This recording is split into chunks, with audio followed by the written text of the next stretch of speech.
You talk about the accountability. I just think it's great if you would tell them the story about you making your guarantee, and then how all that played out, because it's an interesting part of that story. Well, it is, and I think, Governor, it gets right to the issue of accountability. When I started my schools 5 years ago, right in the midst of Harlem, I said to our mayor and to the chancellor and to my board that if I don't have a better school than surrounding public schools in 5 years, I was going to fire myself, right? And I said it, and people wrote it down, and they noted the year, and they said, okay, this is a guy who put himself right out there. And then when they left, I got my whole staff together, and I said, but y'all know I'm the last one leaving, all right? All right, so this is real accountability, and here's the rub. It's not like things always work, right? It's not like even in charter school, there's no panacea. Things are going to fail, and then you've got to have a plan to fix it that is not the same plan that failed. Now, this is what drives me crazy. If it's failing, and you come in and you say, look, Jeff, I gotta know, okay, that didn't work. Here's the new plan. And I look and say, okay, let's try that. I'm with you, and I can work with you. If you come in and it didn't work, and I say, what are we going to do? Well, what we did last year. But that didn't work. Well, that's the plan. Take it or leave it, right? So we know who gets hurt in that. And that's the part, when I say that people get mad about charter schools, that's what I'm talking about. It's not like they got all the answers, or even I have all the answers. It's that people are out there trying to figure out how to do this with a different plan than the one that has failed our kids. And those kind of folks, we have to celebrate them when they do well. When they don't do well, we have to say thank you, goodbye.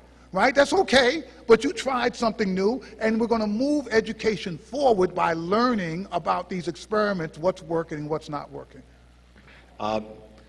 Talking about what makes great, effective teachers, what have you found in your experience about what is it? Because lots of people say you can see it, kind of you know it when you see it, and teachers can see it. What are the factors that you think really have made you sit up and take notice on that? So we have, everybody talks about differentiation.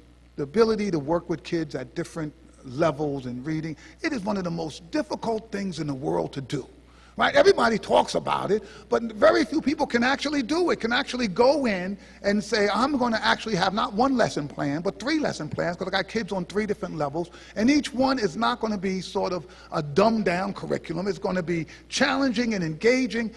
When you stand in front of that classroom as a teacher, which I did, it is a huge challenge because you are locked in there with those young people and you are always on.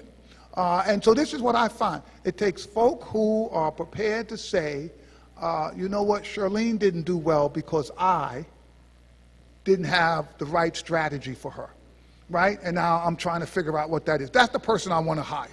You say the kids are not doing well because then you admit I need to know something, I need to do something, I need to figure this out. The person who tells me, well, Charlene didn't do well because you know what, she's just not that together, Jeff.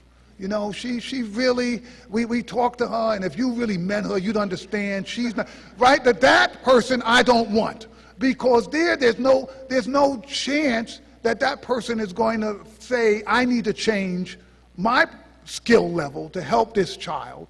And I find great teachers are always growing.